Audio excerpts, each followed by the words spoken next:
Word of God today 3-ാം മണിക്കൂർ. ലേവ്യരുടെ പുസ്തകത്തിൽ നിന്ന് 2-ാം അധ്യായം 1 മുതലുള്ള വാക്യങ്ങൾ. ആരെങ്കിലും കർത്താവിന് ധാന്യബലി അർപ്പിക്കുന്നെങ്കിൽ ബലിവസ്തു നേർമയുള്ള മാവായിരിക്കണം. അതിൽ എണ്ണയൊഴിക്കുകയും കുന്തിരിക്കമിടുകയും വേണം. അത് അഹ്റോൻ്റെ പുത്രന്മാരായ പുരോഹിതരുടെ മുമ്പിൽ കൊണ്ടുവരണം. പുരോഹിതൻ ഒരു കൈ മാവും എണ്ണയും കുന്തിരിക്കം മുഴുവനും എടുത്ത് സ്മരണാംശമായി ബലിപീഠത്തിൽ ദഹിപ്പിക്കണം. അത് അഗ്നി കൊണ്ടുള്ള ബലിയും കർത്താവിന് പ്രീതികരമായ സൗരഭ്യവുമായിരിക്കും. ധാന്യവസ്തുവിൽ ശേഷിക്കുന്ന ഭാഗം അഹ്റോനും പുത്രന്മാർക്കുമുള്ളതാണ്. കർത്താവിനുള്ള ദഹന ബലികളിൽ ഏറ്റവും വിശുദ്ധമാണിത്. ധാന്യബലിക്കുള്ള കാഴ്ചവസ്തു അടുപ്പിൽ ചുട്ടെടുത്തതാണെങ്കിൽ അത് നേരിയ മാവിൽ എണ്ണ ചേർത്തുണ്ടാക്കിയ പുളിപ്പില്ലാത്ത അപ്പമോ എണ്ണ പുരട്ടിയ പുളിപ്പില്ലാത്ത അടയോ ആയിരിക്കണം.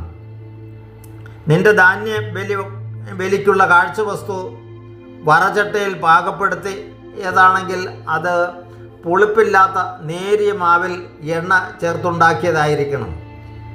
കഷ്ണങ്ങളോ ആയി മുറിച്ച് അതിൽ എണ്ണ ഒഴിക്കണം. അത് ഒരു ധാന്യബലിയാണ്.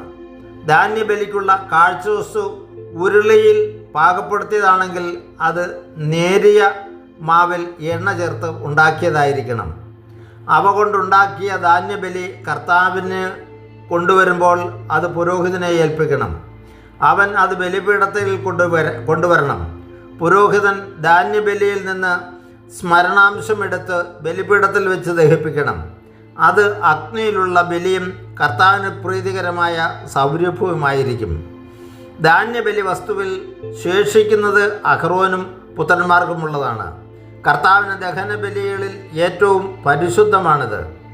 കർത്താവിന് നിങ്ങൾ കൊണ്ടുവരുന്ന ധാന്യബലി പുളിപ്പ് ചേർത്തതായിരിക്കരുത്. ദഹനബലിയിൽ പുളിമാവോ തേനോ അർപ്പിക്കരുത്. എന്നാൽ അവ ആദ്യഫലമായി ദൈവത്തിന് സമർപ്പിക്കാം. അവ ഒരിക്കലും കർത്താവിന് സുരഭിലമായി ദഹിപ്പിക്കരുത്. ധാന്യബലിയെല്ലാം ഉപ്പ് ചേർക്കണം. ധാന്യബലിയിൽ നിന്ന് നിന്റെ ദൈവമായ കർത്താവിൻ്റെ ഉടമ്പടിയുടെ ഉപ്പ് നീക്കിക്കളയരുത്. എല്ലാ ധാന്യബലിയോടും കൂടെ ഉപ്പ് സമർപ്പിക്കണം. ഈശോയിൽ സ്നേഹമുള്ളവരെ, ഇന്ന് നമ്മുടെ ചിന്തയ്ക്കായിട്ട് ദൈവം തന്നിരിക്കുന്നത് ധാന്യബലി ദൈവത്തിന് അർപ്പിക്കുന്നതിനെക്കുറിച്ചാണ്. ഇന്നലെ നമ്മൾ കണ്ടു ദഹനബലി, അതായത് വളർത്തുമൃഗങ്ങളെ ബലി കൊടുക്കുന്നതും കാഴ്ചവെക്കുന്നതുമായിരുന്നു. ഇന്ന് ധാന്യബലിയെക്കുറിച്ചാണ് നമ്മളോട് പറയുക. ഇതിൽ നിന്നൊക്കെ നമുക്കൊരു കാര്യം മനസ്സിലാക്കാൻ പറ്റുന്നത്, നമുക്കുള്ള എല്ലാത്തിൻ്റെയും, നമ്മൾ ഉപയോഗിക്കുന്ന എല്ലാത്തിൻ്റെയും അംശം ദൈവത്തിന് സമർപ്പിക്കാൻ നമ്മൾ ബാധ്യസ്ഥരായിരിക്കുന്നു.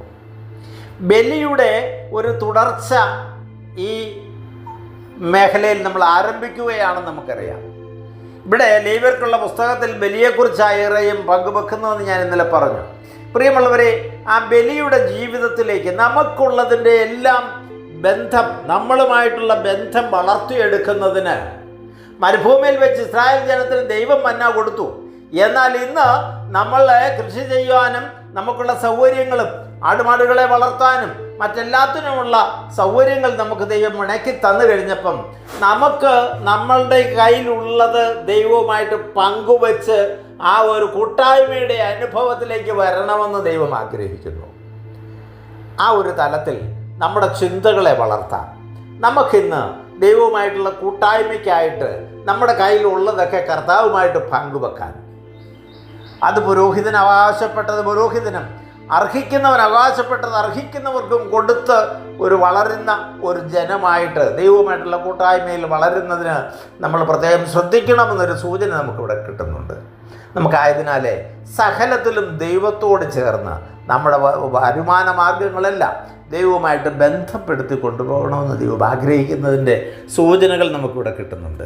നമുക്കായതിനാൽ നമ്മളെ തന്നെ ദൈവത്തിന് സമർപ്പിക്കാം, നമുക്കുള്ളതെല്ലാം ദൈവത്തിന് സമർപ്പിക്കാം. ദൈവം നമ്മെ അനുഗ്രഹിക്കട്ടെ. പിതാവിൻ്റെയും പുത്രൻ്റെയും പരിശുദ്ധാത്മാവിൻ്റെയും നാമത്തിൽ ആമേൻ.